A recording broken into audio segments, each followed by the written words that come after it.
Turning now to a wrap of your top stories of the day.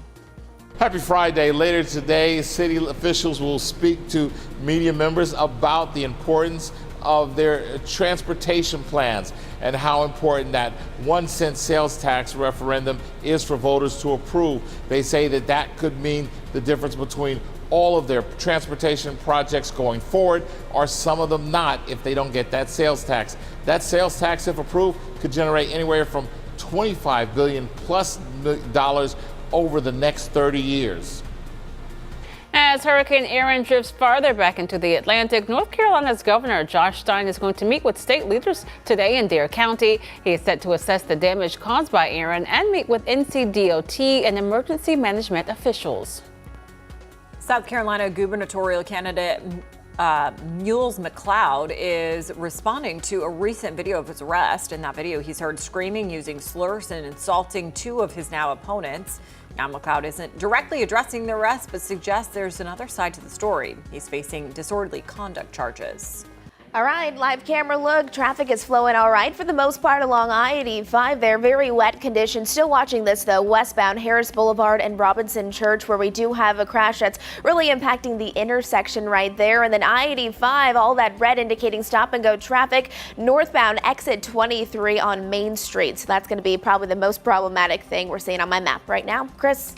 Yeah, at times it is going to be problematic for your morning commute. We're seeing on and off showers and thunderstorms, and it really isn't until about the latter part of the morning that we get most of this rain out of here. So keep that in mind. Through the weekend, on and off rain, maybe the upper 80s, cooler and fall-like next week. And a reminder, the news does not end here. Coming up on WCNC Plus with details on how you can learn more about Charlotte's future transportation plan, plus my first-time look at open house and the latest on Hurricane Aaron. Join us.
we're streaming live on WCNC Plus at 7 o'clock. You're taking a live look. As you can see, we are off to a very rainy start on this Friday. But again, this is not from Hurricane Erin. I don't think so. Check this out. This is new video from a viewer in Buxton. You can see some of those massive waves crashing right near the homes on the water.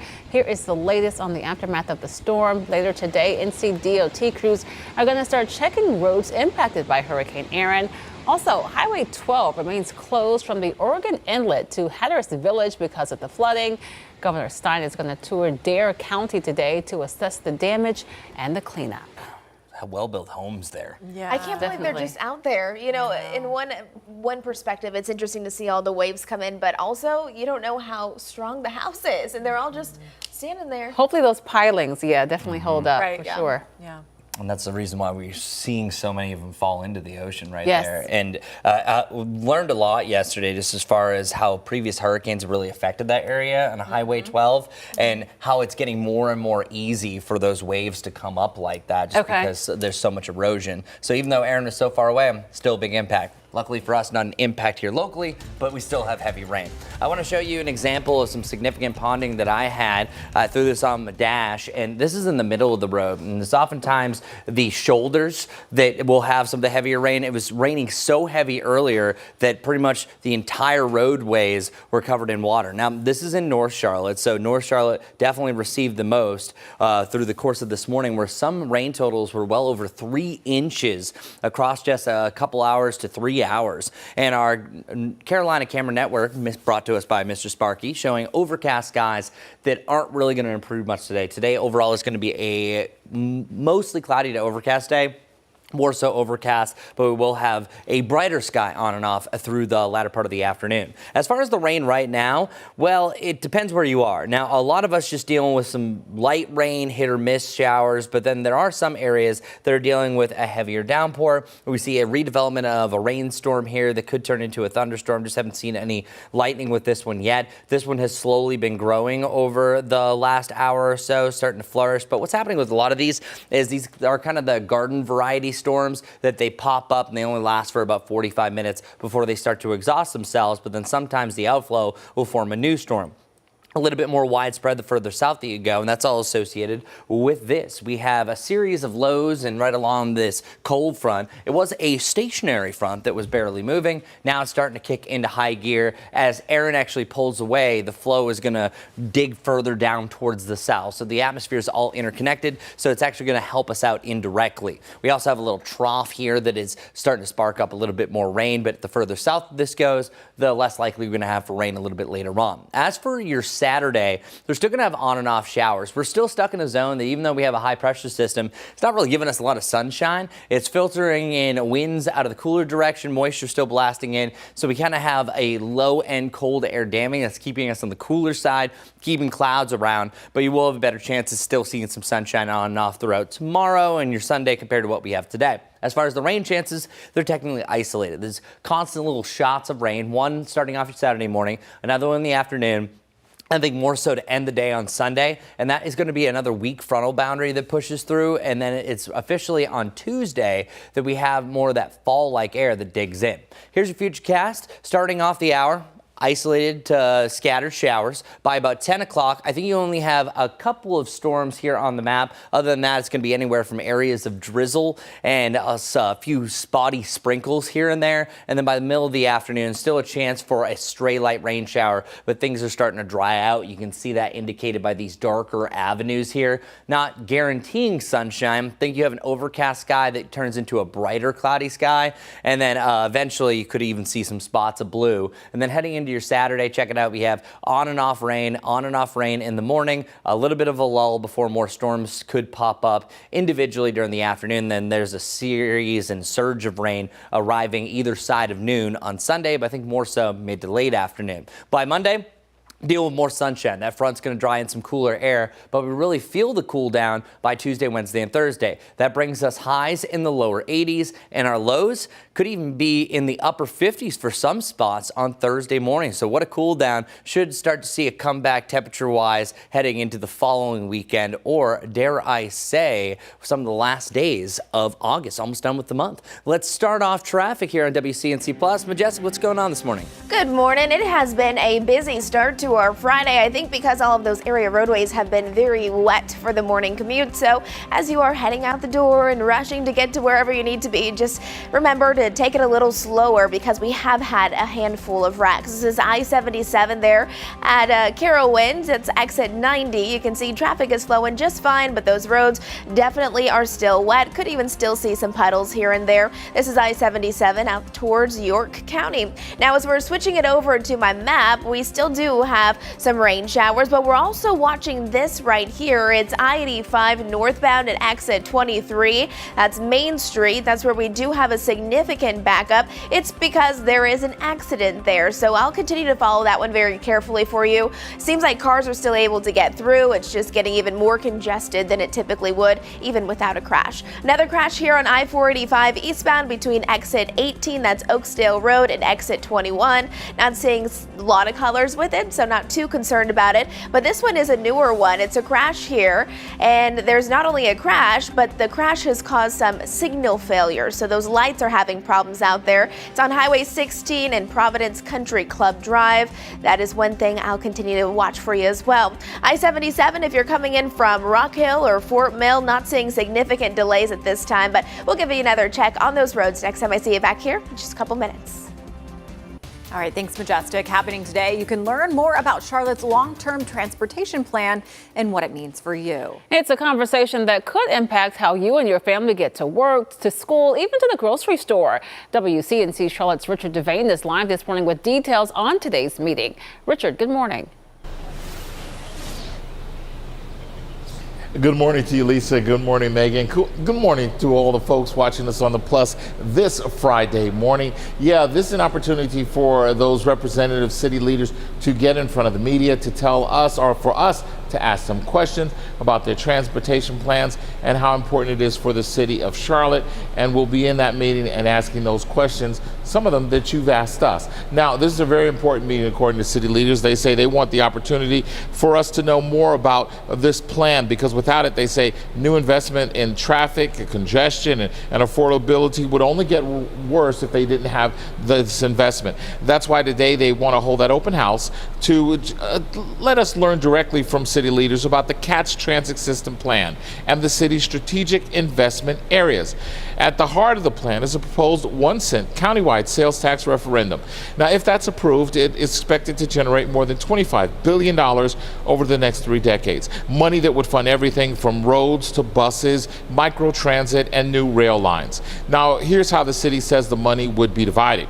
40% for rail, including the long-planned Red Line commuter rail into North Mecklenburg, a Silver Line running from the airport across East and West Charlotte, and extensions of both the Blue and Gold lines. Another 40% would go toward road projects like widening signal improvements and pedestrian safety.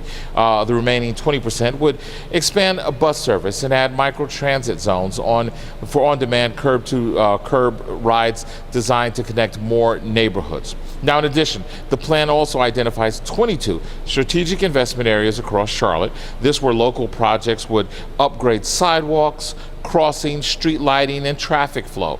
Pilot projects have already planned in Arrowwood and Harrisburg over the next few years. City officials say this package works only if all parts move forward together, road, rail, and transit working as one system. They say without that new sales tax, only a fraction of these projects could actually occur, leaving Charlotte behind as its population grows. But not everyone is on board with that sales tax increase.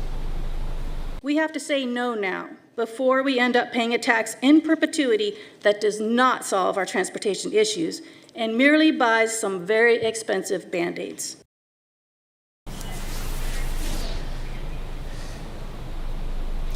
Yeah, that meeting takes place later this morning. If you've got questions that you want them to ask, the answer, you just send us a text or send an email to us at desk@WCNC Charlotte, and we'll make sure to try to ask that question and give you whatever answer they say. Right now, we're just north of Uptown. This is Richard Devane. We'll send it back to you. And Richard, I know that you've been covering this for quite some time, and we've been talking about this proposal for this sales tax. Do you think part of today's meeting will be sort of explaining that so people see sort of, what the plans are and what could happen if it isn't passed? I know there are people who have really strong opinions on either side. Yeah, they say there won't be any new information going forward. So the plan that we've heard from some elected officials, including the mayor, is that if the plan does not, if the sales tax is not approved, they would go to looking at the same referendum for next year where more education, they say, would occur. But as far as what we're finding out today, as far as their plans, they're going to give us as much detail as they can about everything they've already talked about, everything that's been voted on, and everything that's happened thus far. All right, Richard Devane, I know you'll give us an update. Thanks so much for that report. Happening now, NODA's newest grocery store is open for business as of about 11 minutes ago. Sprouts just opened at 7 on 36th Street. This is a live look. Our photographer's getting there, so you see the Sprouts store. And my goodness, look at the line there, Megan. Oh, yeah, that looks exciting. It is exciting. Now, What's going on? Sprouts, of course, is known for having lots of local organic food. And again, a number of people there. It's open, or it's supposed to have opened at 7 this morning, but it looks like the line is still outside. We'll continue to keep an eye on this. Again, this is in NODA, the new Sprouts grocery store there. We see the balloons and lots of folks. Looks like they're still waiting around, but I do see the doors are open. Yeah. Going in for that new grocery store. Look at the line. Look Do you at see the that? line. And it's just amazing because, you go around there and it's just everything just keeps building up, right? Yes. I drive somewhere and I'm like, oh my gosh, who knew? Who knew? That happened in 3 seconds. So yeah, very, very exciting new addition to the NODA area. All right, well, we are going to take a quick break. We'll keep it right here on WCNC Plus. We're back in just 2 minutes.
time is now 7:14. This morning, the Carolinas and the world of motorsports remembering legendary promoter Humpy Wheeler.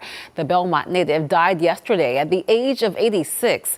Wheeler was widely known as the face of the Charlotte Motor Speedway after serving as president for more than 30 years. He transformed Charlotte Motor Speedway into one of NASCAR's premier venues and a significant economic driver for the sport and the area. His leadership created memories for families to never forget. The best way to describe Humpy, when you hear people talk about one of a kind or they broke the mold, that would be Humpy Wheeler, which is ironic because Humpy hated cliches. Having worked with him for several years, it was one of those things where whenever he did an interview or ever he was looking at something that you'd written, if it had a cliche in it, he didn't like it. He always wanted to be original. And he was certainly that. I think his legacy here for Charlotte Motor Speedway is going to be one where he did so much to not only inspire the staff, but inspired fans. He got so many people excited about NASCAR. He was very proud of the role that he had for really not just the 3 decades here, but even preceding that, of doing things to get people passionate about racing and passionate about NASCAR. He was one of those people, one of those rare people that was as comfortable talking to the old men at the country store as he was talking to the CEOs in the boardroom in downtown Charlotte. He could identify with anybody, and anybody felt like they could identify with him. And I think that's one of the things that was really part of his appeal. He was always creative and always pushing the staff here at the track alongside Bruton Smith to do more and to always keep the fans at the center of what our efforts were and what we were always thinking about. So I think that's going to be the legacy that's going to go with him. And I know our thoughts and prayers are certainly with Patty and Tripp, his children, and his entire family, his wife Pat. So today it's a bittersweet day, but it's great to see a lot of people doing a lot of things to remember a great man. And I have no doubt that right now he's in heaven with God, coming up with ideas on how to increase attendance up there. So. Humpy Wheeler retired as president of the Charlotte Motor Speedway in 2008. He wrote a memoir called Growing Up NASCAR. He is part of the NASCAR Hall of Fame class for 2026 and the North Carolina Boxing Hall of Fame in 1992. And all those night races that you see in NASCAR now, well, that was Wheeler's idea. The sport's first ever night race was held at Charlotte Motor Speedway back in 1992. And our own Larry Sprinkle joins us now to add some more perspective. What a legend. He really was. I'm so thankful. Actually, I should use the term blessed to know Humpy. I knew him a long time, worked with him in so many different promotions, knew him back when I was in radio and then I was in TV. So many years. I mean, I call him a man in motion, always in motion, and a positive, happy, just wonderful human being. And you, if you knew Humpy, then you were blessed to have known the guy in your life because he came up. He was so creative and always ideas. And then it was really a combination of Humpy Wheeler and Bruton Smith, who owned the Speedway, who hired Humpy.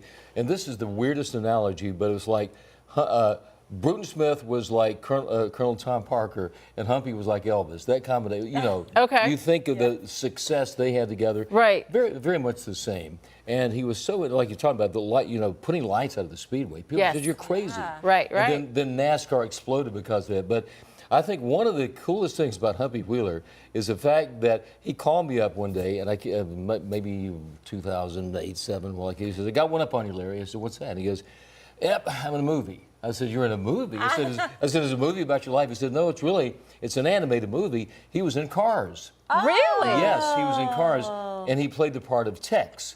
So, you had legends like Richard Petty who was in it. Yes.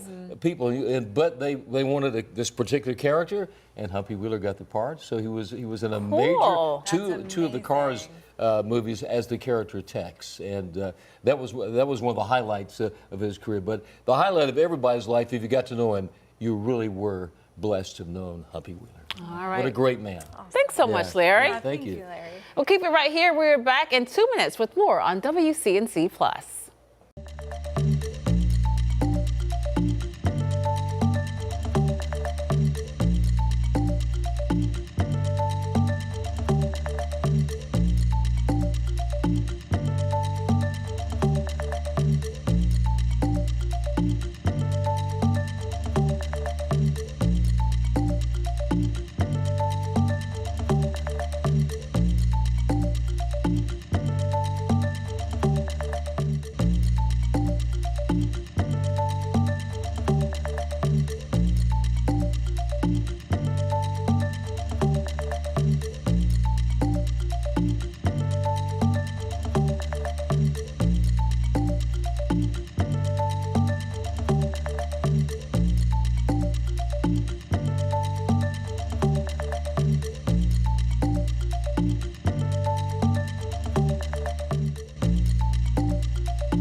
Well, good morning, everybody. Thank you so much for watching us here on WCNC Plus. 80 degrees. That's actually more like what we should be for the end of September, not August. But August has been notorious for not doing what August does. So way to go, August. Way to be an individual. Morning rain and then overall a cloudy day. I do think there will be a chance for a slightly brighter sky to close it out. And then our temperatures are in the lower 70s now, and they don't really warm up too much from here, only getting into the upper 70s to around that 80-degree point. On and off light winds, and then you're still going to keep our rain chance around for the morning and in the afternoon.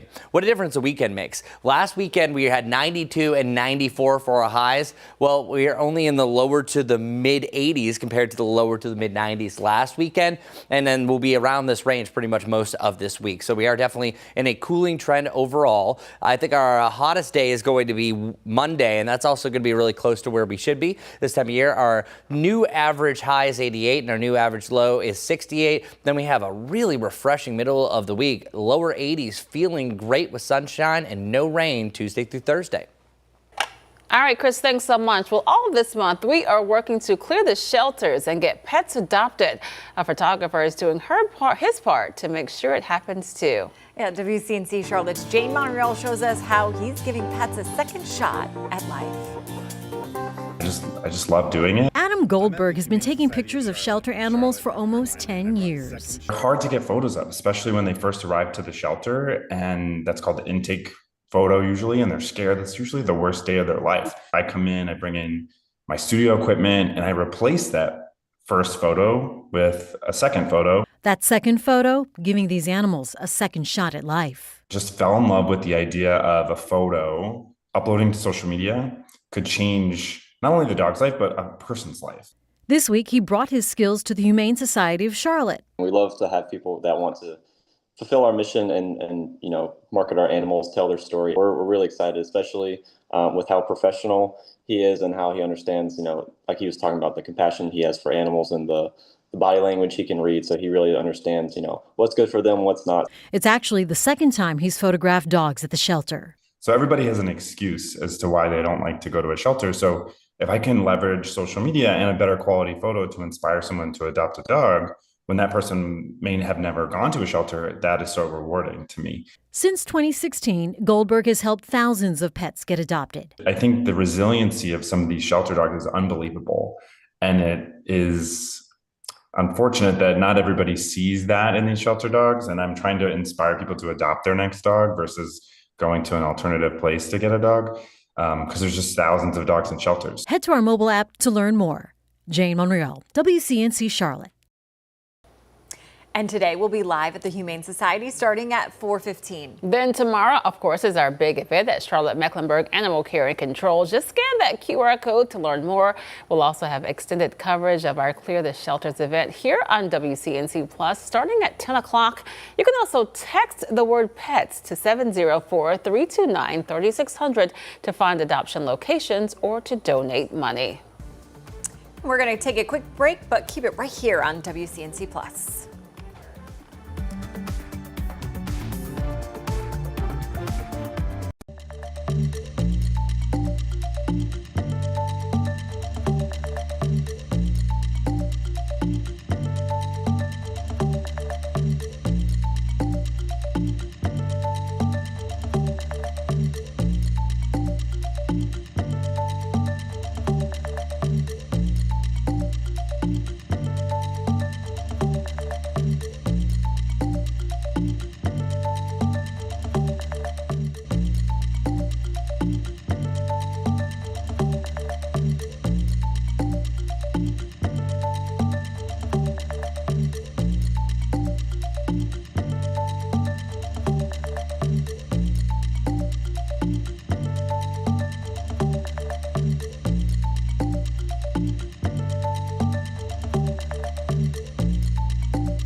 Well, good morning, everybody. Satellite radar showing scattered showers all over the place. We even have a few storms. It's not as widespread as it once was, but still some heavier downpours from place to place. So keep that in mind. That's our morning commute, and especially heavy rain right around Marvin. So some areas will see more rain than others. Right around noon, we still have some lingering showers, but it does start to get a little bit drier as we work our way through the day. So most of the rain that we have today is going to be in the morning, and then we'll have on and off rain chances through this coming weekend. 70 forecast shows that we're at the bottom today. 80 degrees. It's overcast, not a pretty day. And then through the weekend, all in all, both days partly sunny to mostly cloudy, but it will be overcast at times. And then we'll have a better chance for a pop-up thunderstorm to end the day on Sunday. As for the warmest day, Monday, 87 degrees before we have another front cooling us down to a fall-like pattern the middle of next week. Let's see how our morning commute's looking with these wet roads with Majestic. Good Friday morning, everyone. Let's get you out the door. This is I-77 and exit 90 out there at Carowinds. You can tell the roads, they are still very wet, but traffic, it seems to be flowing all right for the most part, at least there in York County.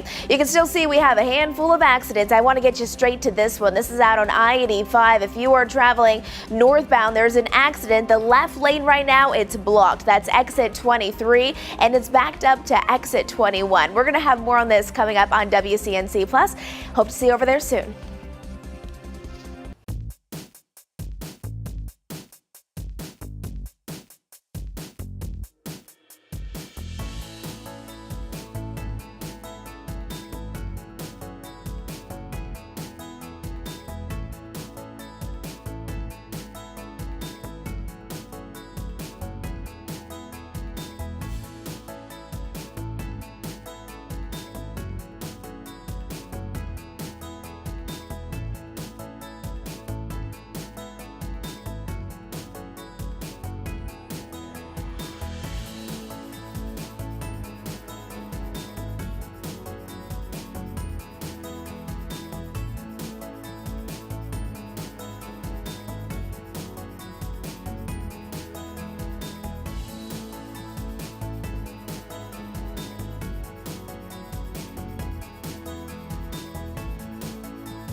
We're streaming live on WCNC Plus at 7:30. I'm Lisa Washington. And I'm Megan Bragg in for Ben Thompson. Traffic is a frustration that many of us deal with every day. And this morning we're getting an update on when relief could finally be coming in Indian Trail. WCNC Charlotte's Destiny Richards is live this morning.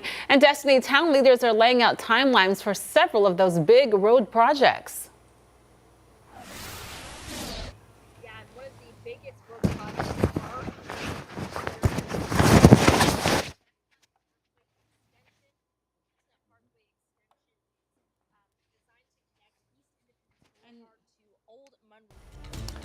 All right, we're going to get back to Destiny. She has the umbrella up, so that was a great example of what you're going to be anticipating on and off throughout this morning. On and off, light to moderate rain, even some pockets of some heavier rain that we're dealing with off towards the south. A little bit of a mic issue, but Destiny will be back, and we'll get to traffic here in the short term as well. But as far as the rain compared to where it was, it's actually much better. The crazy thing is I was looking at some totals that were up in over 3 inches, and that was really between about midnight and 4 a.m. that most of the rain fell, and that was in the northern part of Mecklenburg County around Huntersville, Oakdale neighborhood, and over in the northeast Charlotte as well. Now, it just depends where you are. We're looking at, I think, the heaviest rain right now around Marvin here in the far western side of Union County, close to Weddington. And there's also another heavier downpour right here on the far western side of York County, west of Sharon. And down to the south is also where we're seeing a little more widespread rain, but this eventually is going to get out of our hair. So let's get right to our future cast. What you can anticipate for the rest of today. I think once you get to about 9 o'clock, we're going to cut the rain that we have right now in half, and then we'll cut it in half again by about noon. Thereafter, we're just waiting on sunshine, hoping this is going to come to fruition. I think that thick cloud cover is going to be unforgiving. It's going to be really tough to get rid of, so it's going to take a lot of patience in order to get that sunshine. There is some hope, but by the end of the day that we should stretch those clouds thin enough that at least you'll have a brighter overcast sky and even some spots of a blue sky. But overall, anticipate an overcast sky at best, turning mostly cloudy a little bit later on in the day. Our 7-day forecast, 80 degrees today, 83 to 86 for this coming weekend before we have a nice little cool down, a little bit of cool, crisp fall air that's going to be on the way. And compared to last weekend, boy, we're talking about a big difference. This year has been weird overall as far as the summer is concerned, that we had that epic July that was one of the hottest of all time. Meanwhile, we're dealing with one of the cooler Augusts of all time. And we actually had the hottest stretch just recently. There was 4 days in a row that were anywhere from 92 to 94. Well, now we are dealing with mainly the 80s and even the lower 80s taking over that long range forecast. As far as the drier air that's sinking in, I'm talking about really dry air for this time of the season. Anything that's in the 50s as far as our dew points are concerned, well, that's very comfortable. And we're even dropping down to almost the very dry range for this time of the season. So this is not typical of a cool down. This is usually something that we would have more for the beginning to middle part of fall as far as a quick drop of these dew points. So enjoy it. So that's why we have been under a Carolina fall alert overall with temperatures anywhere from 82 to 81. Sorry, this graphic got a little tall. That's right there, 82 to 81 and not super humid. So enjoy that stretch while we have those cooler, less humid days. But I don't think this is going to last all that long. I think we will start off the month of September a little bit on the cooler side, but then we will start to warm back up a little bit closer to where we should be. So that's your weather report. Let's get it over to Majestic, who's had some problems with these wet roads so far. It's been busy for a Friday morning and not in the best of ways. Let's get to it. We'll start with this, another live camera shot. This is I-77 there coming in from York County. So if you're heading out the door this direction and you're heading more inbound, not seeing any problems there. Much of the same when you're looking at our 4-box. So again, no problems for most of us on I-77, nothing that we're not used to. But look at my road map right here. We have multiple ongoing wrecks here. Here on I-85, we're still seeing this big problem. All of that red still indicating stop and go traffic. There's an accident right now and the left lane is blocked because of it. It's on I-85 north at exit 23 and it's backed up all the way to exit 21. So we're still moving. We're just moving a little slower. So allow for a little extra time if you are heading out the door anytime soon. Also, I-485 eastbound between exit 18 and 21. There is a crash there. That's on I-485 there just north of Charlotte. And then south of Charlotte, look at this right here. The left lane right now, it's blocked because of a crash. It's on Providence Road southbound at Providence Country Club Drive. You can see it's right towards Weddington, but I'm also noticing this right here, right on top of Marvin. We have a heavy downpour and it's starting to move towards the Weddington area. So with that being said, still not everyone is seeing the rain, but with that could impact your morning commute. If you get caught in one of those brief heavy downpours, make sure you're just driving with caution, drive a little slower. Those are the biggest things I'm looking at for now. We'll have another check on those area roadways coming up here shortly. Back to you. All right, let's head back to Destiny Richards. She's live in Indian Trail, where some town leaders are laying out timelines for several big road projects. Good morning, Destiny. Good morning. Yeah, one of the biggest projects going on right now is already starting to take shape, and that is the Chestnut Parkway Extension Project. This is basically designed to connect traffic from East Independence Boulevard to Old Monroe Road and help ease and alleviate all the traffic that drivers here in town are dealing with every day. Now, the Chestnut Parkway Extension is one of Indian Trail's, again, largest road projects. It includes the construction of new lanes, a bridge, and a roundabout. Last month, the roundabout was completed at Chestnut Parkway and Gribble Road, and work is now being done to pave Chestnut from Gribble to Old Monroe Road. Crews are also using a pavement survey van to check which neighborhood streets around Indian Trail need repaving. So we're hitting some of those roads because they've never been resurfaced since they developed them. There's a lot of stuck traffic, a lot of things needing a lot of maintenance.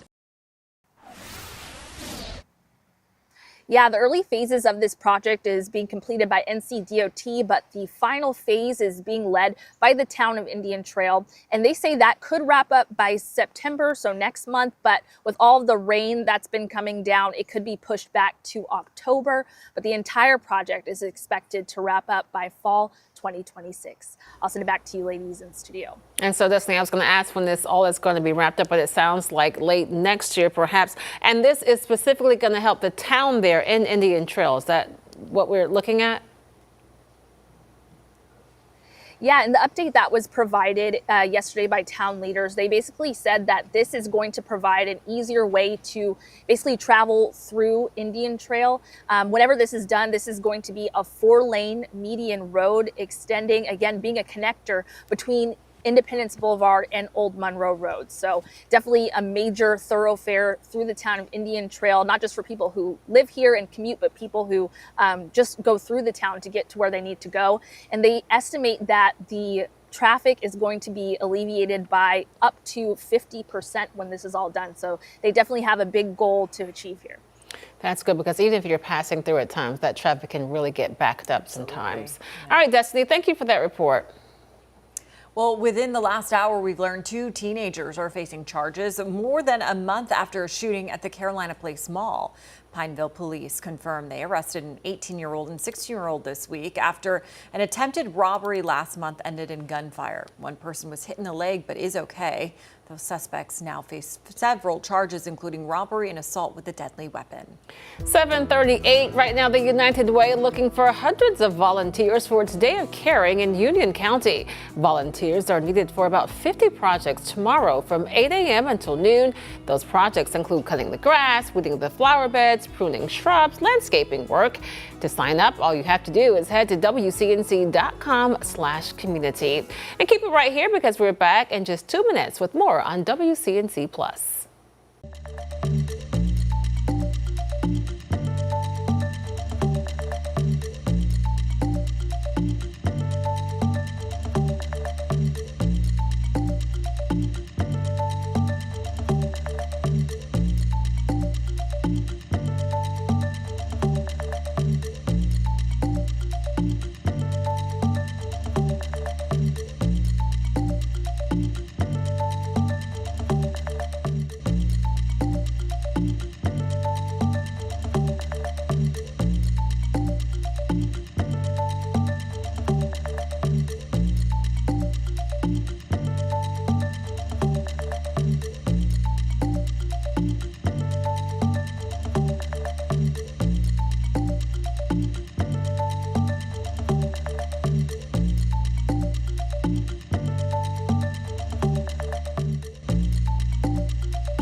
New this morning, law enforcement releasing new information on the active shooter hoax at 2 universities. Students at Villanova University were told to lock and barricade the doors as an active shooter was reported on campus Thursday afternoon.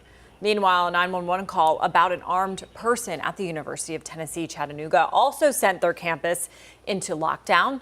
Police searched both campuses, finding no evidence of an active shooter or anyone that was injured. In Washington, President Trump is thanking National Guard troops for keeping streets safe. It comes after an appeals court dismissed a $500 million penalty the president was ordered to pay.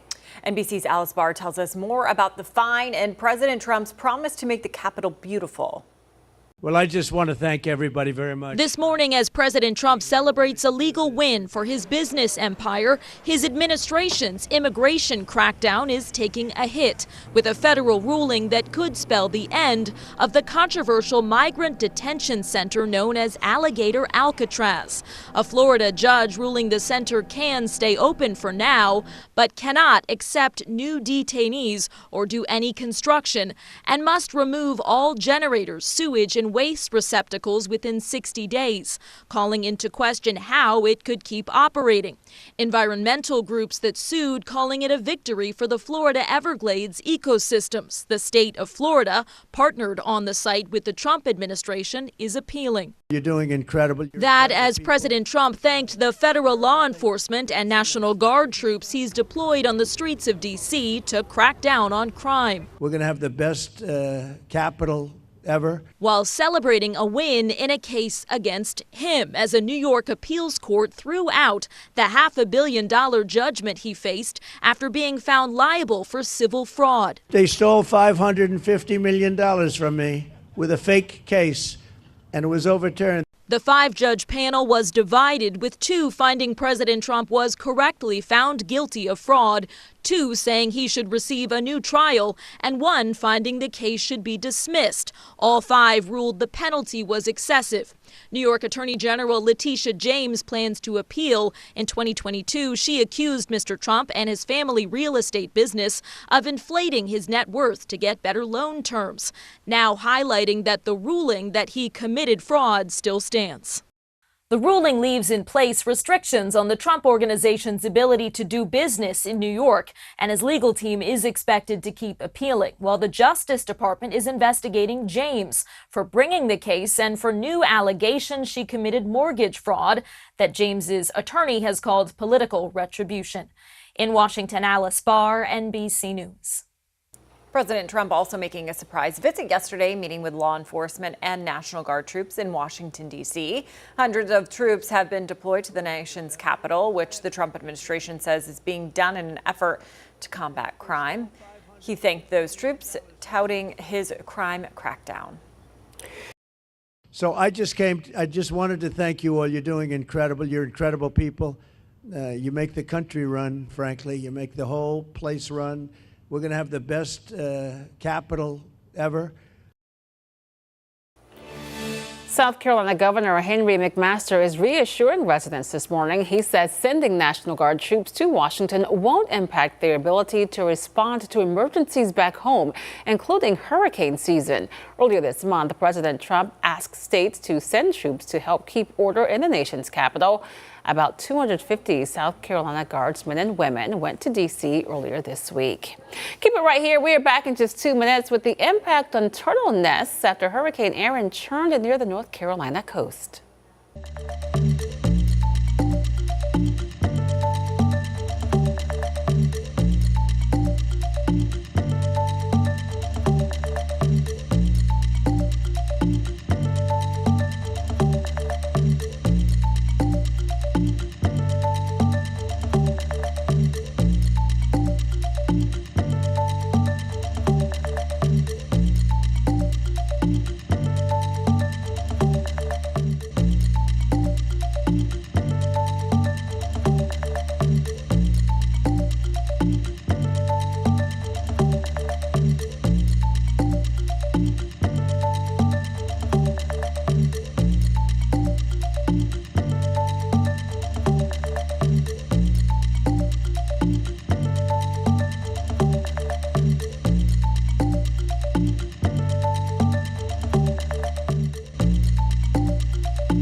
7:47 now. Hurricane Aaron isn't just impacting people along the coast, but the ocean's ecosystem as well.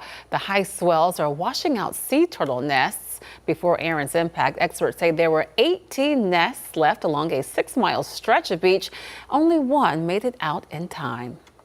So the turtles typically are supposed to lay on the dunes, but they don't. We have a lot of what's called escarpment, where it's been eroded out and it goes straight up. So yeah, we do lose some nests, but it's all part of Mother Nature. If you are out on the beach and you find a nest in distress, you should leave it alone and call the wildlife experts. And Chris, I know you actually said you saw them checking out a nest, not during this storm, not recently, but once before. Yeah, it was in Nag's Head actually, and then oftentimes you'll see some caution tape just boxed off, and there was a bunch of scientists out there, and I asked them, I was just like, hey, what's going on? They said, well, actually later on we're excavating this nest, and it was one of the coolest things I've ever seen. There was actually 3 turtles that were still buried underneath, and we got to all watch them go to the ocean. So if you ever see those, it always helps just to talk to any of those people around there. It was a really interesting conversation with several of them. So that was my coolest turtle moment. And as you can see here, these are our JPEG images. I showed you a lot of these yesterday. Still a lot going on here, where we still have a lot of sand on the roads here in Buxton. Ocracoke, things getting a little bit better. And then here over at Hatteras Village, still some really wet roads with some lingering water as well. Oregon Inlet looking a little bit better than what we had yesterday. But there's Aaron. Aaron, still a Category 1 hurricane, and it is racing. And the northern Atlantic is actually still very warm for what it usually is this time of year. So it's not going to die out completely. Also, I just looked at the bottom of our screen right there. It looks like it's Dua Lipa's birthday. So happy birthday, Dua Lipa. Sorry for my ADD, just got involved there. We are looking at an overcast sky overall, pretty much across the entirety of our area. It has nothing to do with Aaron. The only thing Aaron's really doing is, as it pushes out to sea, it's interconnected with some fronts. So it's actually helped drag this system a little bit further south a little bit later on. But we've seen a lot of rain so far this morning. It just depends where you were. This was my drive earlier this morning, and look at all that significant ponding that we had earlier today. That was widespread rain, especially in the northern part of Mecklenburg County. Now we just have lingering showers. And the way that this is working is one pops up, lasts about 45 minutes, and as it fades out, we start to see the the outer bands of these start to come out, and the outflow boundary form new showers and storms. So technical term is outflow boundaries, in which will fire up a few more storms on and off. As long as you have that trough in place, that's an area that lifts up extra activity. We're going to have a better chance for showers for the rest of this morning. Now, once you get to the afternoon, I think things dry out a little bit, and we're still going to have the presence of clouds around much of the weekend. This high pressure system not really helping us out too much, but it should be a brighter day tomorrow and on Sunday compared to what we have today, but still clouds are definitely the dominant feature over the next few days. Rain likely right now, and by the time you hit the afternoon, it's just going to be isolated rain chances, and then that's the same thing that we have for your Saturday morning, Saturday afternoon, and again later on Sunday. Here's what that looks like today. By the time you get about 10 o'clock, we're really seeing a big dip as far as the rain chances are concerned, and then by the middle of the afternoon, at this point, we might turn over to more of a mostly cloudy sky, with a chance for a heavier downpour still around the mountains, and I think at most you just have a few sprinkles during the afternoon. For tomorrow, I think you start off with some rain, chance for thunderstorms each day after 2. I think more so on Sunday, and then on Monday we should have enough dry air starting to sink in. That's a passing front. It often takes a day for really the cool down to begin, and that's exactly what we see on Tuesday. Highs in the lower 80s for a false fall Tuesday, Wednesday, and Thursday, and those aren't any ordinary 80s for the end of August. Actually feels really comfortable. We don't have that typical August humidity to end the month, so a nice little treat there. Let's go over to our morning commute. Majestic, treat of a forecast or trick?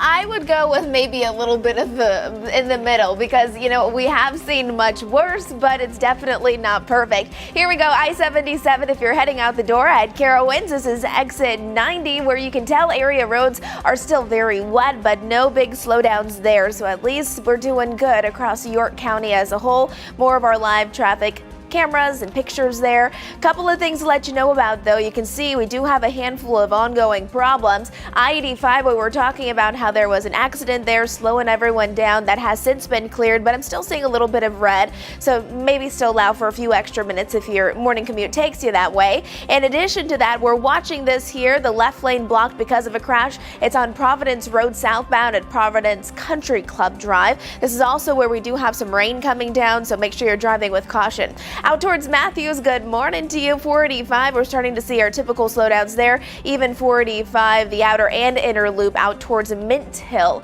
as people are heading in the same direction. No problems there, though. As we're looking at this, we have a crash on Central Ave and Redmond Ave, seeing some yellow, meaning that we do have some medium impacts. And then this one here, it's at Harrisburg Road at Mecklenburg Shrine Club Road. Off to the side, kind of just west of 485. We'll keep you up to date with everything else that I'm watching this morning. 7:53 now. Back to school season is upon us. Many districts are already back, with others starting on Monday. With kids loading on and off the bus each day, we wanted to know, how often are the buses inspected? According to North Carolina law, buses are required to be inspected at least once every 30 days during the school year. This includes checking equipment like brakes, suspension, wheels, and tires. Every bus is also required to have a road test when monthly inspections are performed. In South Carolina, there are mandatory 45-day inspections along with pre-trip and post-trip inspections. Drivers are required to check the equipment inside and outside of the bus. When it comes to seatbelts, federal law does not require seatbelts on school buses. The National Highway Traffic Safety Administration cautions against retrofitting older buses with seatbelts, stating it's not safe to add them to existing vehicles. Now, as always, you can learn more about bus safety on our WCNC mobile app. Hi, this is Larry Sprinkle. What to do, where to visit this weekend? How about Rock Hill in South Carolina? Always a lot going on, and it just happens to be the home of culture and heritage museums in York County. For example, the Museum of York County there in Rock Hill in South Carolina at 4621 Mount Gallant Road. It is great for all ages, a lot going on there. In fact, they have fantastic exhibits, the Settlemire Planetarium, a naturalist center, and a nature trail and gardens. Don't miss out on it. It's a great place to visit this weekend. That's the Museum of York County in Rock Hill in South Carolina. I'm Larry Sprinkle.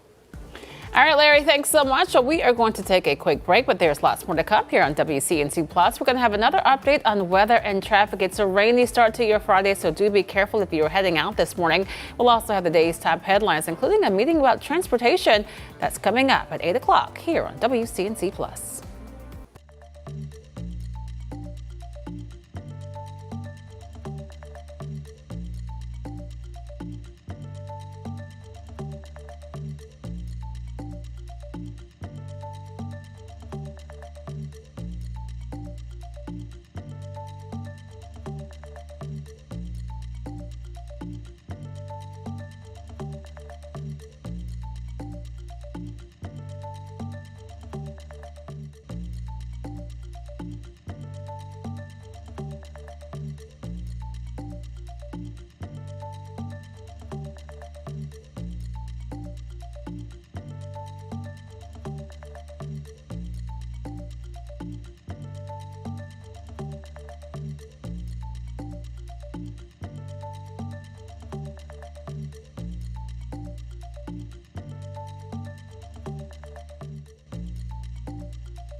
Well, good morning, everybody. On and off rain, and it will be heavy at times, especially here in Union County. That's where we're seeing the most prevalent storms. There was also another one popping up over here now, about to leave you in York County. So that's what we can expect, of course, in the morning. What you see in the background, also a darker sky. On and off rain is going to be possible this morning, and then later on this afternoon, you could have an isolated shower. I think mainly you see a sprinkle or two, but for most of the day, it is staying overcast. I think the best hope we have is maybe a brighter sky by the end of the day, but still at best, it's still mostly cloudy. Current temperatures in the lower 70s. Don't really expect those to move too much. We only have a high about 80 degrees, and heading into the weekend, still a chance for some isolated showers and even a thunderstorm. By the end of the weekend, we're a little bit warmer, mid to the upper 80s, and then we have another nice little fall stretch, feeling comfortable in the lower 80s the middle of next week. Majestic? Live camera look. This is I-85 here. Traffic is flowing. Some of those roads are still going to be wet though, so make sure you are driving with caution. We are still seeing wet roadways and some of that rain that's coming down that may impact your morning commute, especially with those slow moving pockets of heavy rain right here just south of Weddington, where we do have a lane that's blocked because of a crash. It's on Providence Road southbound at Providence Country Club Drive. That's just one of the many accidents that we currently have ongoing. Slowdowns now starting to build out on I-485 near Matthews. Hope you have a great Friday.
Thanks for joining us live on WCNC Plus at 8. I'm Megan Bragg, in for Ben Thompson. And I'm Lisa Washington. Happening today, you can learn more about Charlotte's long-term transportation plan and what it means for you. It's a conversation that could impact how you and your family get to work, school, and even the grocery store. WCNC Charlotte's Richard Devane is live this morning on the details of today's meeting. Good morning, Richard.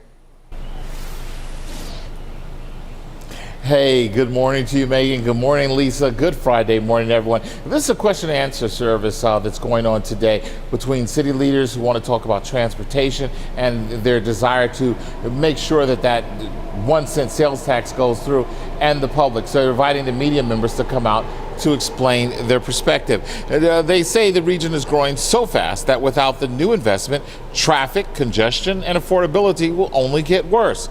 That's why this meeting that will be held today is a chance to learn directly from city leaders about the CATS transit system plan and the city's strategic investment areas. At the heart of the plan is that proposed 1 cent countywide sales tax referendum. If it's approved by voters, it is expected to generate more than $25 billion over the next 3 decades. Money that would fund everything from roads to buses, microtransit, and the new rail lines. Now here's how the city says the money would be divided. 40% for rail, including the long-planned Red Line commuter rail into North Mecklenburg, a Silver Line running from the airport across East and West Charlotte, and extensions of both Blue and Gold lines. Another 40% would go toward road projects like widening signal improvements and pedestrian safety. The remaining 20% would expand bus service and add more microtransit zones on demand, curb-to-side rides designated to connect more neighborhoods.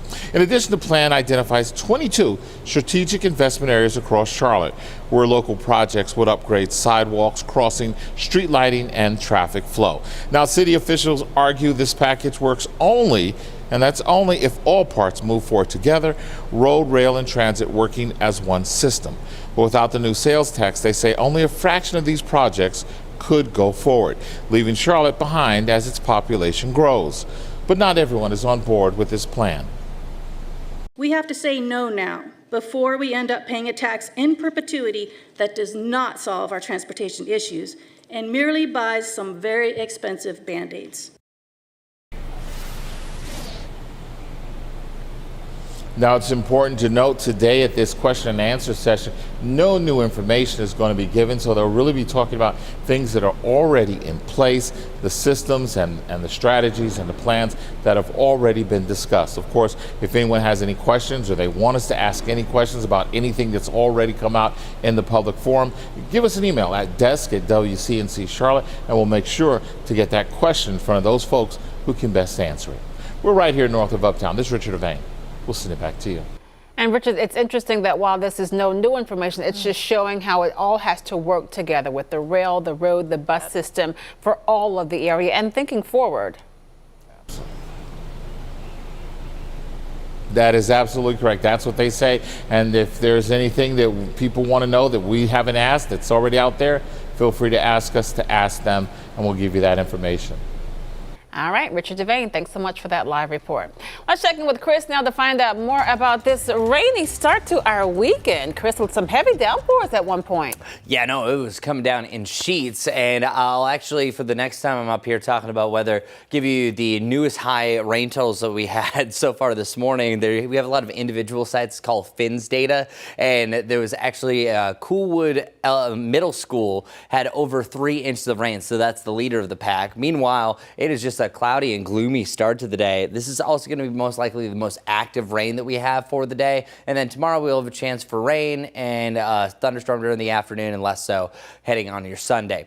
Temperatures right now, 73 degrees around Charlotte. They really haven't moved much, nor will they really move too much going forward. 64 degrees actually looks a little bit brighter over in Boone, and that's the hope. I think that you could see a little bit of sunshine by the end of the day, but all in all, do not be disappointed if it's just going to be kind of a cloudy day, especially for the first half. I don't think you really see any hope of sunshine until well later in the afternoon.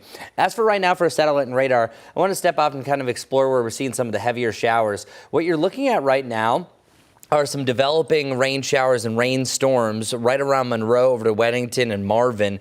And I think this is going to be the continued trend. What we're seeing is a storm will pop up, it'll start to weaken, and then the outflow boundary of that storm will then yet again form a new one. And these are all still weak, not talking about any severe potential, but certainly most of the activity that we're now seeing is south of Charlotte. That we're a little bit close to the zone of a low pressure system and a trough. Now that this system is settled much further south compared to what we had just a couple of hours ago, this is going to keep more rain in South Carolina compared to what we have around the Charlotte area. So good news overall. High temperatures today, right around 80 degrees, lower 80s tomorrow, and then 86 on Sunday. And as I mentioned, you will have a better chance for sunshine over the weekend. I'm going to go through all your rain chances for now, heading into the weekend. This does include Sunday. This is as far out as our most trusty short-term model will go. By the late morning, we could still have a storm or two, but we're really starting to dry things out. Here's right around noon, so a cloudy lunchtime cuisine overall. And then once you get to the mid to late afternoon,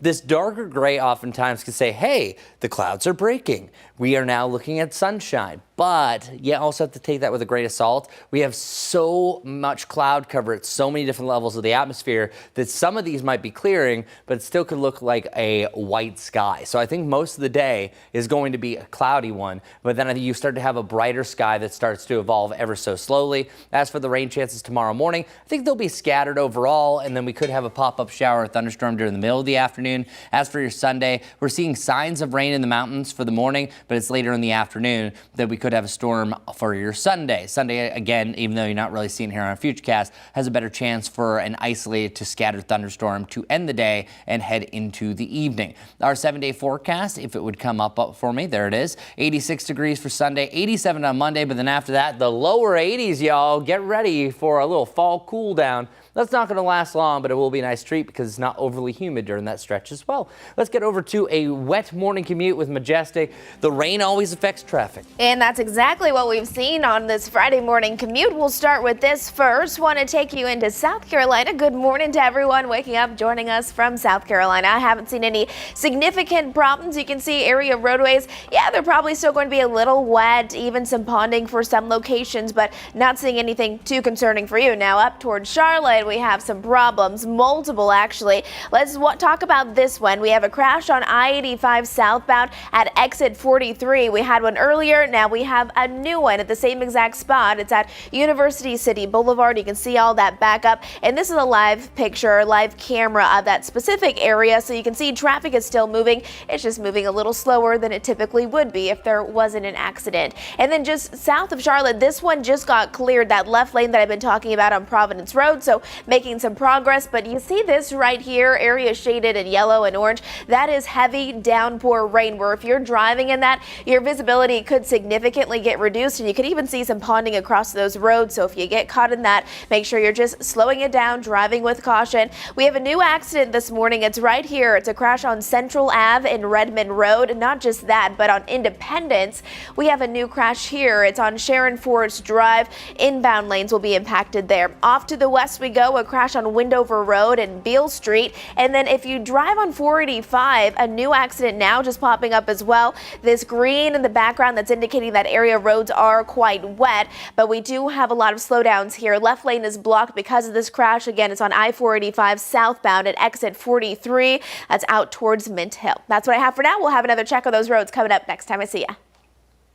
Majestic things happening now. NODA's newest grocery store is open for business. Sprouts just opened about an hour ago on 36th Street. Now, the store is known for its local and organic food. Again, this is a look at the new store opening in NODA on 36th Street. It opened at 7 this morning. Keep it right here. We're back in 2 minutes on WCNC Plus.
The time now, 8:11 this morning, the Carolinas and the world of motorsports, remembering legendary promoter Humpy Wheeler. The Belmont native died yesterday at the age of 86. Wheeler was widely known as the face of Charlotte Motor Speedway after serving as president for more than 30 years.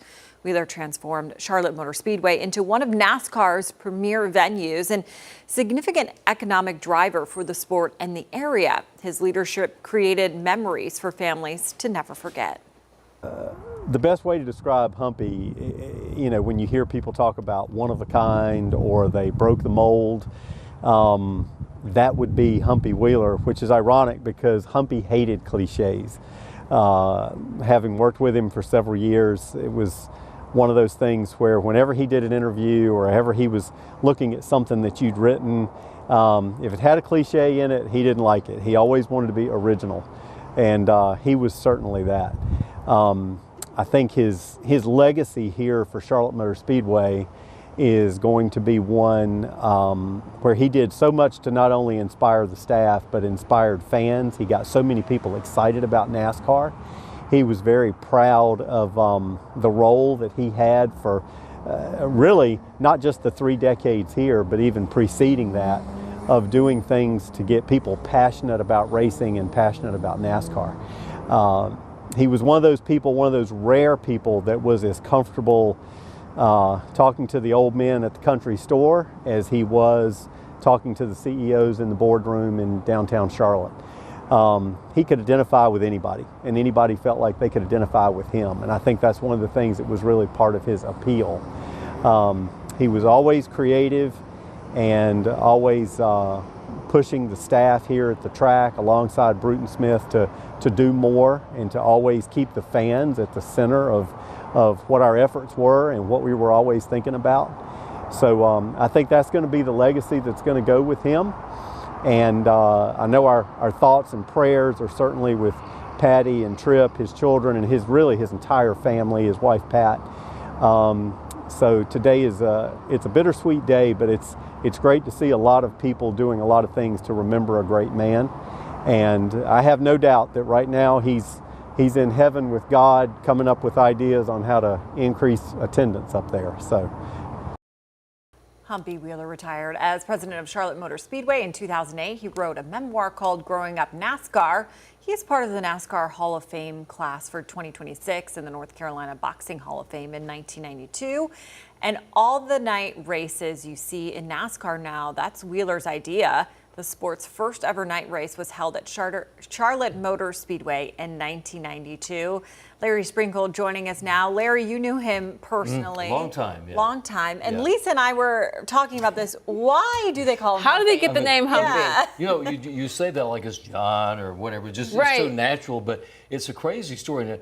Humpy, H.A. Humpy Wheeler, he's a junior. His father, H.A. Wheeler Sr., was a football player in high school. And at one point during practice, the coach caught his dad smoking Camel cigarettes. On the package of Camel cigarettes is a camel with a hump.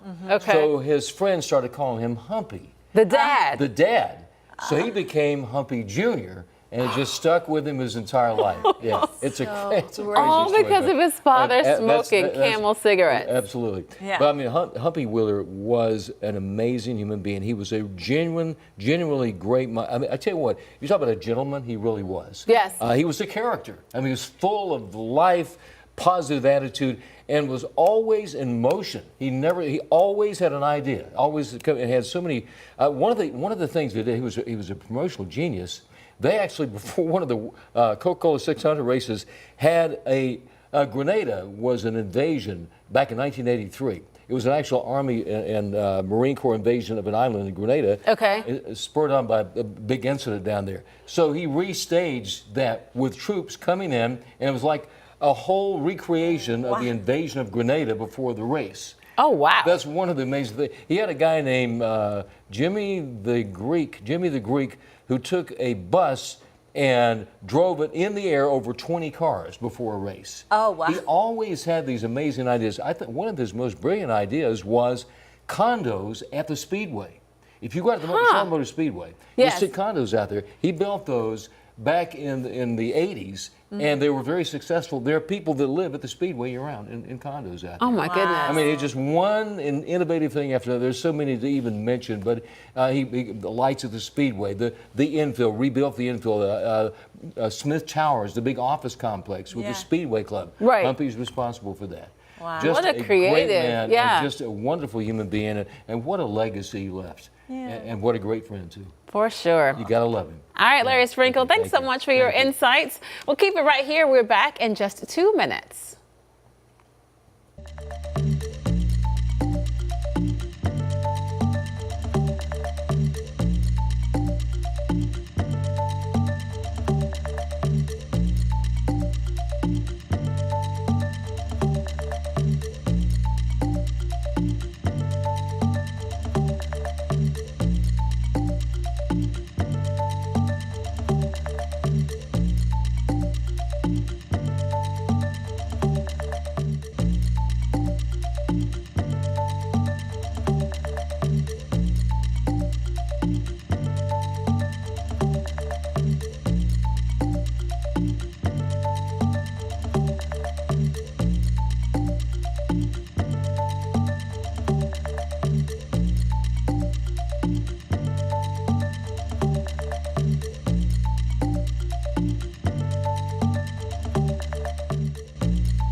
#8:19 this morning, we continue to track Hurricane Aaron. Take a look at this video. This is from a viewer out in Buxton, and you can see some of those waves crashing near the homes right on the water.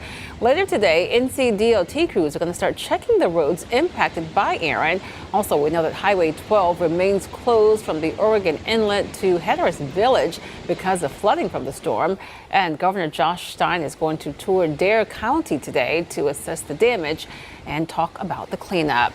We also have some videos showing one of the best examples of overwash. Yeah, this was Wednesday's high tide near Hatteras Village, and now we know this can typically have an impact on beachfront homes. On WCNC Plus, we spoke to journalist Sam Walker about how leaders in the Outer Banks are dealing with erosion.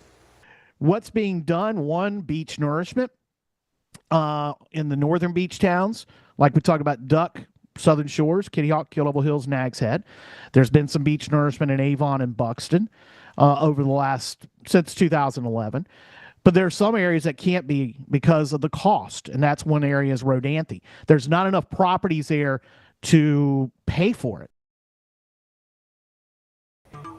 You can watch that full conversation right here on WCNC Plus. We are live streaming the latest news, weather, traffic, and sports 24/7. Yeah, and a big shout out to Sam, big help that we first showed that video right here during our little 7 to 9 show. Just a absolutely substantial surge there, and that all happened a day before Aaron was even parallel to the Carolinas, still over 300 miles away when you're seeing some of those waves. And Hurricane Aaron, as of the most recent update, haven't really received anything new for the 8 o'clock hour. Usually there's some new advisory out at this point, so we might have to wait until 11 o'clock, but it's so distant now away from the United States. not really too much of an issue. Still moving northeast at 22 miles per hour. Still dangerous rip currents up and down the coast. So, of course, we direct our hurricane attention to something else, right? Welcome to the peak of hurricane season, y'all. Once you get to September 10th, it's technically the absolute peak. But now we're starting to head to this time of the year. Get used to these type of maps that you could have anywhere from 2 to 4 developing tropical waves or even active tropical cyclones at one given point. Up above my head, Fernan, Gabrielle, and Umberto are the next 3 names. After that, you have Imelda, Jerry, and Karen. And it's the best chance this area of red that most likely is just going to be a fish storm. However, you don't see it here. Bermuda is right in this little swath. So we'll see what happens with this one. Not an issue to the United States. Likely it's going to kind of follow the trails in the wake of whatever Aaron's going to do in the northern Atlantic. And then I think the storm that forms after that is this little guy right here, this investigation that is now really starting to tighten up. So over the weekend, by the back end, has a likely chance of turning over to at least a tropical depression, even a named storm. And that other development right in the middle of the Atlantic, 10% chance, I think that one can be pretty much null and void. So over the next 5 days here in the model track, see these spaghetti plots, see everything is in consensus that it's going to head pretty much due north and get away from the United States. But it's these ones that are tricky. This investigation, right now called Invest 99L, is anticipated 5 days from now to be right around the Lesser Antilles. These are always tricky because sometimes, just depending on the flow, they can get caught up in a stream, cut up through the greater Antilles, right around Cuba and Hispaniola. And at that point, you have a problem for a Dorian type scenario right around the Bahamas. So a lot can happen with this, way too far out. But by about this time next week, we could be seeing these spaghetti plots get a little bit closer to the United States. So Invest 99L, which right now is trending to be Gabrielle, is something that I think we definitely need to watch in the near term. As for right now, we're seeing on and off showers, a chance for a thunderstorm. This will get a little bit better as we work our way through the course of this morning. But at the top of the next half hour, I'll have your full forecast, planning out the rain for today, this weekend, and beyond. But let's get over to those wet roads with Majestic. It has not been a quiet morning, my friend. No, it's been a really active morning, actually. A lot of accidents this morning. Want to get to this. Want to show you just really the map in general. There's multiple accidents that are currently ongoing. You can see this area that we were talking about, I-85 southbound at exit 43, that has since been cleared, so no more problems there. There's a live camera look. You can see it is flowing very smoothly. One area, though, that's really going to be problematic is right here. I actually just had a coworker text me saying that this crash is really bad. It's on 45 in Steel Creek area, just before the Steel Creek exit. That one car is actually majorly smashed up, and there's actually a fire truck that's blocking some lanes. Here it is on my map. It's on I-485, again, Steel Creek area. Left lane currently blocked at that, and we'll continue to keep you up to date there. This is at exit 4, so it seems like this is a pretty serious accident that's currently ongoing. Just to the north of that, another crash, a new one here. It's on Wilkinson Boulevard at Market Street. A lot of red popping up, meaning that cars are just going at a stop and go because of that backup and that accident there. 485 out towards Matthews is definitely getting impacted there. This ongoing crash is at Central Ave and Redmond Road. And then Independence, we have one additional crash here on Independence and Sharon Forest Drive. This is what I'm looking at for now. We're going to take a quick break. We'll see you right back here in just a couple minutes.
Not the prettiest start to the day. On and off rain, heavy at times has been the name of the game. Look at that background. Gorgeous, right? We just got our head in the clouds for our Dallas camera.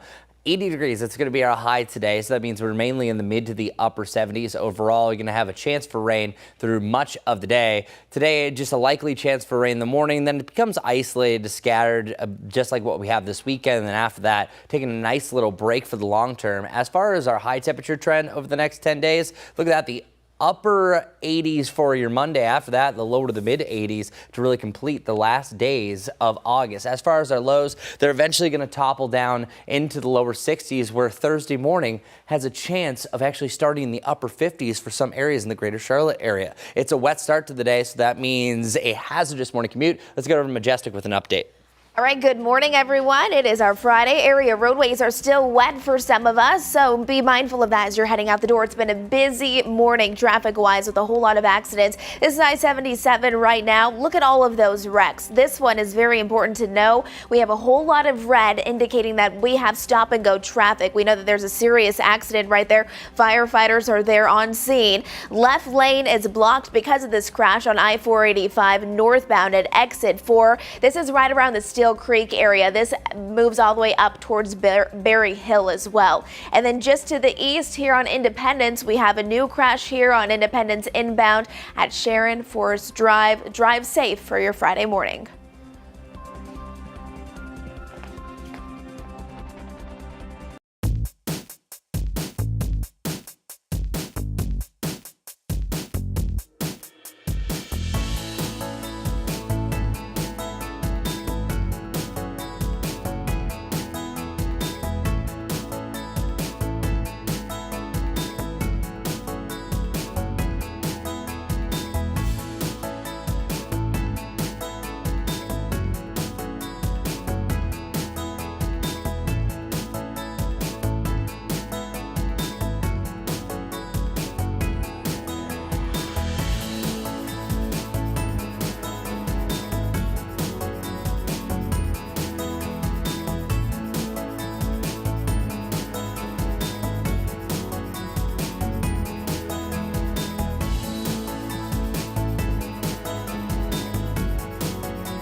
You are streaming live on WCNC Plus at 8:30 on this Friday. I'm Lisa Washington. And I'm Megan Bragg. Ben Thompson is off today. Well, traffic is a frustration that many of us deal with every day. And this morning we're getting an update on when relief could finally be coming in Indian Trail. WCNC Charlotte's Destiny Richards is live this morning. In Destiny, the town leaders are laying out the timelines for several big road projects there.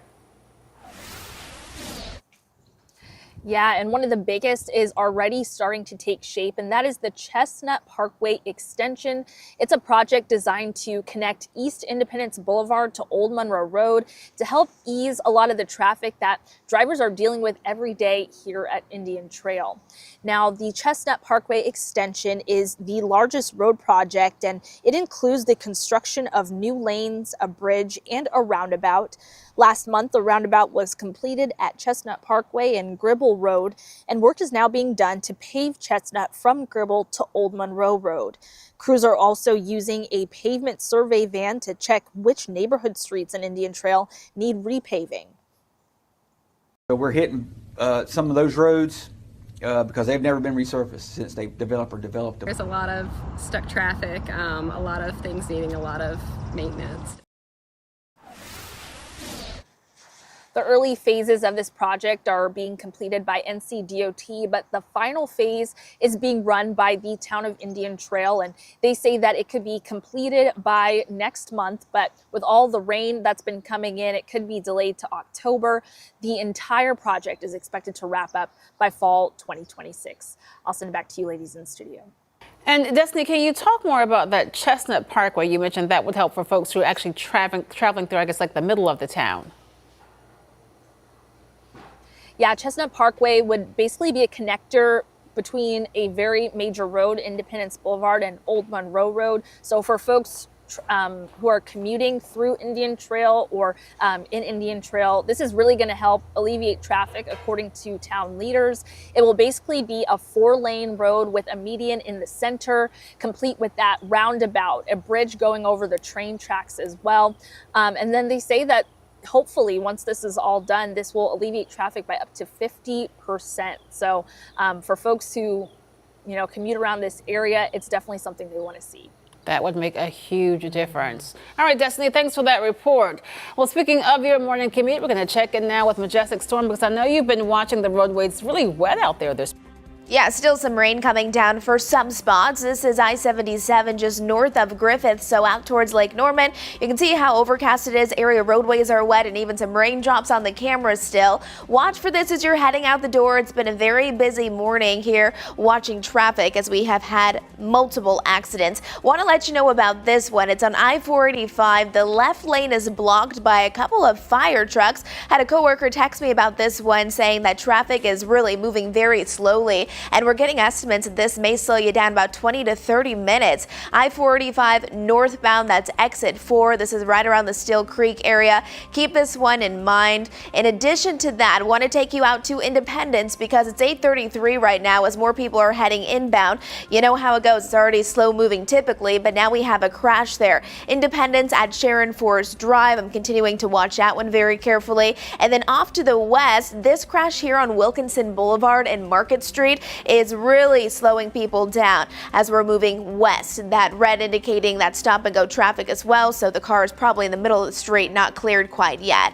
485 out towards Matthews, no accidents right here, just more of those slowdowns as people are probably making their way from 485 onto Independence. And another crash right here on Windover Road and Beale Street. So as you can see, multiple things are currently ongoing.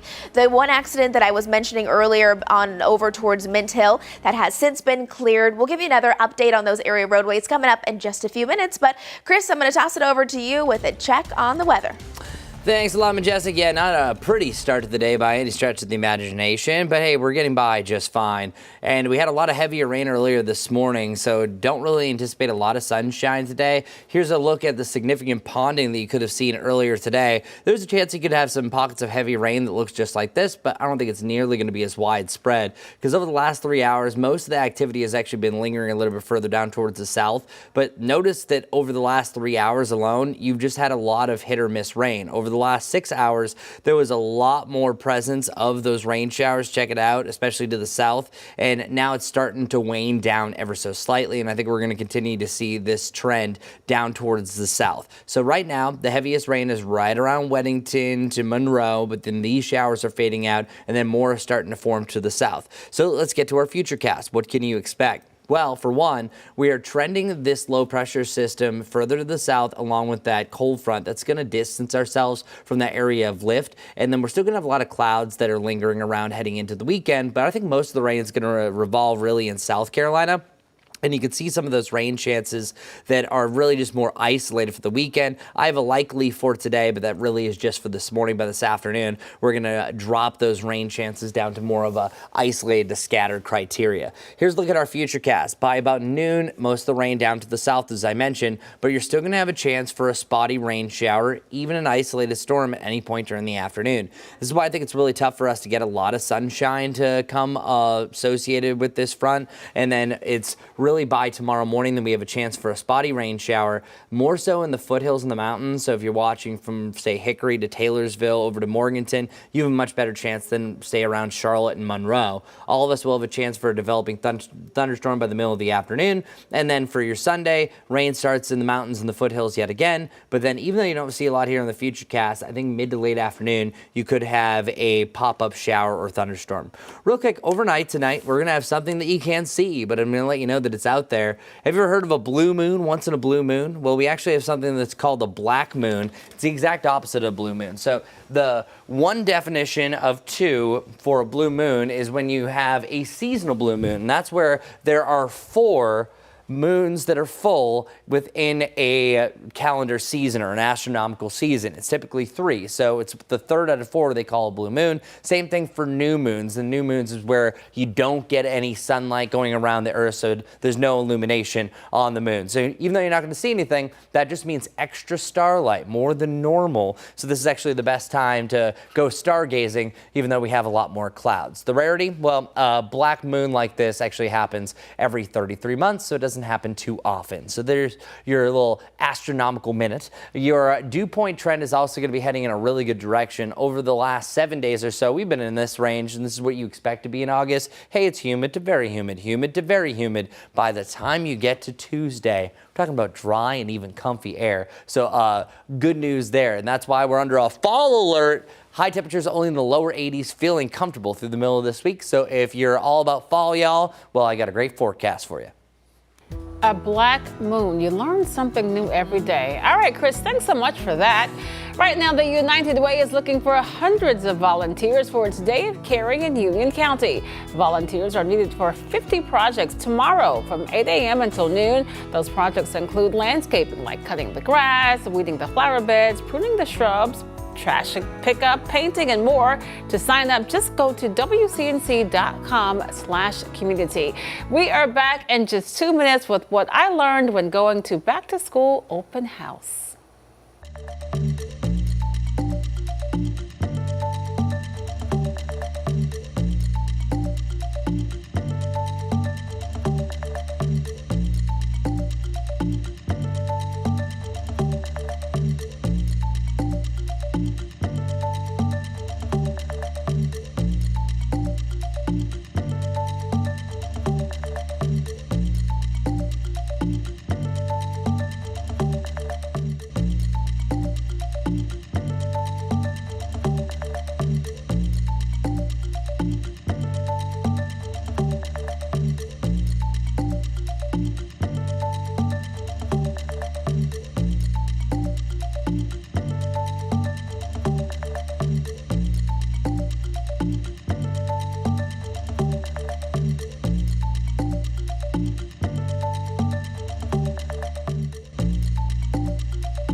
CMS students go back to school on Monday, and while it's an exciting time, it can also be stressful. That's right, because this time of year can bring feelings of anxiety and nervousness for both the students and the parents. Ask me how I know firsthand. As a mom of two, a 2nd and 6th grader, this time of year doesn't always bring out the best emotions, especially when your news anchor mom is recording videos and taking pictures during open house, so says my daughter. This week I had the pleasure, or something like that, of going to back to school open house at 2 schools for my 2 children. First up, middle school. And my daughter, who by the way has no interest in being in my videos, is admittedly a little worried about going to a new school with lots of changes, lots of lockers, and a long hallway with lots of classrooms. Alas, we had to find our way to 5 classes, meet the teachers, and make sure we have the correct school supplies. We're still working on that one. And scan QR codes. So many QR codes. With middle school open house complete, next up was a visit to elementary school. This isn't 6th grade, thank goodness. No changing classes and lockers, but there is still lots to do and lots of ices, which was a treat. Everyone here seems genuinely excited about the new school year and getting back to a routine. Now I just need to get the correct supplies, including boxes of tissue. For school, for them, and maybe for me too.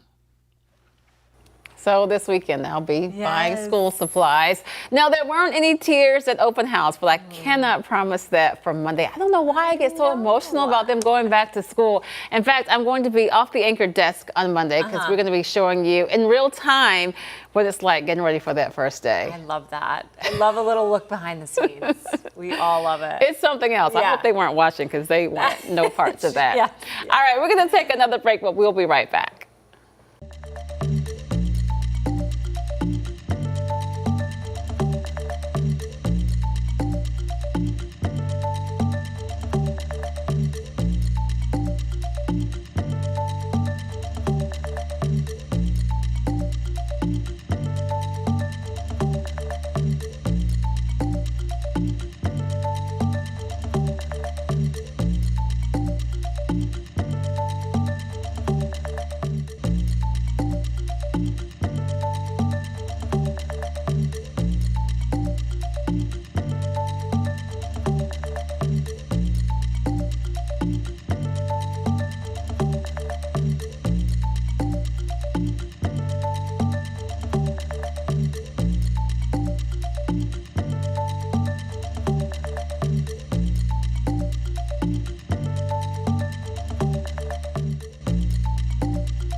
.45 now. We need to get to some breaking news. This is in Southwest Charlotte, where crews are on the scene of a house fire. This is a live look from our crew at the scene. This is happening on Leroy Street, just off Randolph Road. We are still working to find out if anyone was inside that house at the time of the fire. Also, if there are any injuries. Again, this is happening on Leroy Street here in Charlotte. A live look this morning at the radar. Things are much calmer now that Aaron has moved out. The storm brought gusty winds and high waves to coastal areas on Thursday, including Emerald Isles, North Carolina. Amira Chi talked to lifeguards who were out patrolling with the tropical storm warning still in effect. Following Hurricane Aaron's approach to the coast, Emerald Isle beachgoers are calling Thursday the calm after the storm. Everything looks fine. It was actually quite pleasant to get up this morning in the sunshine. and the lifeguards agree. The next day or two, we should have a few leftovers as far as swell comes, but we've seen the worst from Aaron. The WITN First Alert Weather Team reports Emerald Isle saw between 30 to 35 mile per hour wind gust Wednesday into Thursday. With high winds and waves, lifeguards spent the morning checking for any damage Aaron may have caused, and thankfully, We haven't seen any damages as far as property, but like I said, we've seen minor beach erosion with that heavy overwash during the high tide. the lack of damage seen is in part thanks to the precautionary steps taken days before, such as the lifeguard towers and trash cans being secured off the beach. A tropical storm warning remains in effect for the area, along with red flags lining the beach. Ficklin says even though they have seen minor rip currents with Aaron, the issue has been heavy surf and strong longshore currents, which pulls parallel to the beach, so it's important beachgoers stay alert. Just assess the conditions and know your limits. And so we want to check back in for Chris. And just to reiterate, Chris, two things actually. We are no longer under that tropical storm warning. And the rain that we're seeing today here in the Charlotte area, not associated with Aaron. No, of course, the atmosphere is all interconnected. So certain flows have now changed since Aaron has now left. But no, completely separate system, nothing to do with Aaron. But the damage has already been done. So yeah, all of the warnings have been lifted. Now, there's still a high risk for rip currents, especially today and tomorrow. So keep that in mind if you go into the beach. Still a dangerous situation. So here are the leftovers. Here's Buxton. You're still seeing some water on the sides of the roads, a lot of leftover sand right here in Ocracoke. And here's the main reason why, that we still have parts of Highway 12 that are shut down. Still a wet situation, water in the roads on the other side of the dunes. This is where we were showing the big situation and the example of overwash. I probably said that word maybe 25 times yesterday here on WCNC Plus. And then Oregon Inlet's starting to look a little bit better, but really it's Oregon Inlet all the way down through Hatteras and parts of Ocracoke that are really the worst off as far as Highway 12 goes. And again, that's why it's still closed and will continue to be closed. Hurricane Aaron, we have the 5 a.m. advisory. I don't have any new update that's come from this. We'll have to wait till the 11 o'clock one will update the cone. Before, it's usually every 3 hours that we're getting an update. Well, this is a non-issue to the United States now. Yes, it's still causing some high surge in the southern parts of New England and Cape Cod and the island. Shout out to Ben. When we're looking at the cloud cover that's going to be moving its way further off towards the north and east, and that cloud cover associated with Aaron won't even be bothering Maine here in the next 6 to 12 hours. Now let's talk about what's next. Our tropical development is going to get high because once we get into September, literally every 4 days averages a new tropical storm name to pop up. And you're going to see a lot more maps like this. I think the most of these panels that I've ever done at one point was 5 or 6, trying to remember back. But I think what we're going to see in chronology here is the area of red has a 70% chance to be a named storm or at least a tropical depression as early as tomorrow, maybe even later on today, because that thing is really starting to get ramped up. That right now is called Invest 90L. But then this one down here, this one likely is going to be number 2. So I think it will be Fernan and then Gabrielle. But whatever this one is, that's the one that I'm really paying attention to. Here's why. Invest 90L is going to take a beeline off towards the north. Now, if you have a trip to Bermuda, you need to be watching this one because Bermuda is right here. So this could be the big issue there. But whenever you have a storm that comes off the African coast, it usually takes about 2 weeks plus for it to work all the way across the trade winds over to the United States or to at least the Caribbean.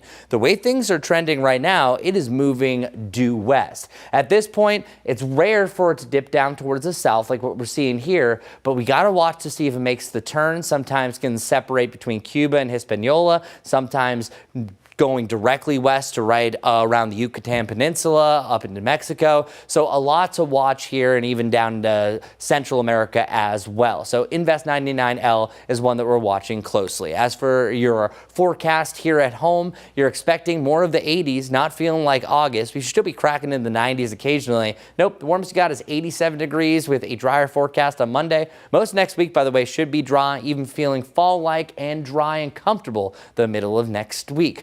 Hopefully you've had a decent start to the day. Traffic has not been decent, and take Majestic's word for it. All right, here we go. I want to let you know about a few things. We'll start with just this live camera look because it is looking dreary outside for our Friday morning, isn't it? Some of those roads are still very wet, and we still even have a few raindrops on this camera. This is I-77 just north of Griffith here. You can see as we switch it on over to my map, we still have a handful of accidents for you. I'm going to highlight a few of them. Just before we get going, that I-485 crash that I've been talking about that was actually blocked off by the fire truck, that has since been cleared out towards Steel Creek. This one here, though, on Independence, it's still ongoing. It's a crash on Independence and Sharon Forest Drive, seeing some medium impacts there. West of Charlotte, this one also still ongoing. It's on Wilkinson Boulevard at Market Street, mainly green around it, so I would assume that the car is probably off to the side. Still seeing those slowdowns on 485, especially out towards the Matthews area. Do want to let you know this one has not been cleared yet. It's on Windover Road and Beale Street. Some of that yellow there just indicating that there are just some medium impacts that'll slow down your morning commute. And then a crash here on Harrisburg Road at Mecklenburg Shrine Club Road. It's just to the west of 485. It's more of a residential area. That crash has not been cleared, but it's not slowing you down a whole lot this morning. And then finally, Brookshire Boulevard at Nelson Ave, a new accident here. Inbound lanes being impacted with that one. Back to you guys. Majestic, thanks. All this month, we are working to clear the shelters and get pets adopted. A photographer is doing his part to make sure it happens too. WCNC Charlotte's Jane Monreal shows us how he's giving pets a second shot at life. I just love doing it. Adam Goldberg has been taking pictures of shelter animals for almost 10 years. They're hard to get photos of, especially when they first arrive to the shelter, and that's called the intake photo usually, and they're scared. That's usually the worst day of their life. I come in, I bring in my studio equipment, and I replace that first photo with a second photo. That second photo, giving these animals a second shot at life. Just fell in love with the idea of a photo uploading to social media could change not only the dog's life, but a person's life. This week, he brought his skills to the Humane Society of Charlotte. We love to have people that want to fulfill our mission and market our animals, tell their story. We're really excited, especially with how professional he is and how he understands, like he was talking about, the compassion he has for animals and the body language he can read. So he really understands, what's good for them, what's not. It's actually the second time he's photographed dogs at the shelter. So everybody has an excuse as to why they don't like to go to a shelter. So if I can leverage social media and a better quality photo to inspire someone to adopt a dog, when that person may have never gone to a shelter, that is so rewarding to me. Since 2016, Goldberg has helped thousands of pets get adopted. I think the resiliency of some of these shelter dogs is unbelievable. And it is unfortunate that not everybody sees that in these shelter dogs. And I'm trying to inspire people to adopt their next dog versus going to an alternative place to get a dog, because there's just thousands of dogs in shelters. Head to our mobile app to learn more. Jane Monreal, WCNC Charlotte. And today we'll be live at the Humane Society starting at 4:15. Then tomorrow will be our big event at Charlotte Mecklenburg Animal Care and Control. Just scan that QR code to learn more. We'll also have extended coverage of our Clear the Shelters event right here on WCNC Plus starting at 10 o'clock. You can also text the word pets to 704-329-3600 to find the adoption locations or to donate money. Well, we are going to take another short break. We're going to be back with another update on weather and traffic. We'll also have the day's headlines. Then at 9 o'clock, our Jane Monreal, you see her there, the bottom left of your screen. She's going to take over from our live News Impact studio. We'll hear from Fed Chair Jerome Powell on the economic outlook, as well as today's breaking events as they happen from across our area and the nation, right here, only on WCNC Plus. Make it a great Friday.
Well, good morning, everybody. 80 degrees, not a warm day today compared to where we should be in August. On and off rain, also a possibility. And oh yeah, that cloud cover, that's going to be sticking around. On and off rain chances throughout the course of this morning. Gets a little bit drier by the afternoon, but still a chance for rain throughout the day. Big difference from last weekend. Instead of the 90s, we have the lower to the mid 80s.